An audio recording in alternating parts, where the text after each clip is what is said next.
Magaalada Muqdisho ee caasimadda dalka Soomaaliya waxaa weli ka socda shirka Golaha Wada-tashiga Qaran ee u dhexeeya dowladda federaalka, dowlad goboleedyada iyo gobolka Banaadir ka oo Khamiistii ka furmay xarunta Villa Soomaaliya.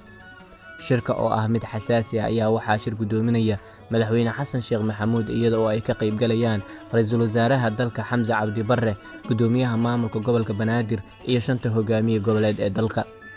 Madaxda shirka ku sugan ayaa shalay nasiino galay maadaama ay ahayd Jimco, waxaana la filayaa in shirka maanta la sii ambaqaado si looga sii doodo qodobada miiska saaran. Dhinacyada ay dooda u dhaxayso ayaa sidoo kale saacadihii ugu dambeeyay yeeshay kulamo gaar ah iyaga oo ka arrinsanaya xaaladihii ugu dambeeyay ee dalka.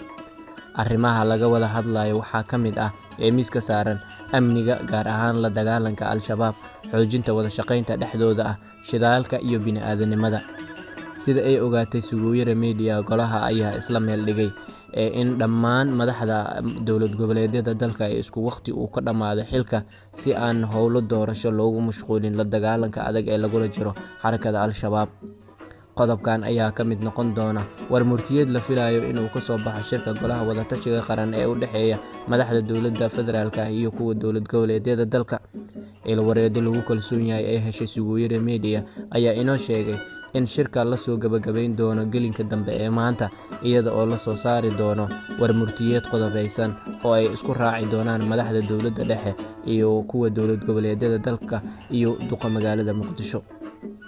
Madaxweyne Xasan Sheekh Maxamuud oo xafiiska ku soo laabtay 15kii bishii May ee sanadkan 2022 ayaa kulamo hore la yeeshay madaxda maamul goboleedyada dalka isaga oo kala hadlay si ambaqaadida howlaha waaweyn ee horyaala dowladiisa cusub iyo sidoo kale wada shaqaynta labada dhinac. Suguuyere Media ayaad naga daawanaysaan, nagala socotaan. Haddii aad page-ka ku cusub tahay, subscribe, follow, share intaba noo samee. Waa noo dhiirigelin, aad ayaad u mahadsantahay.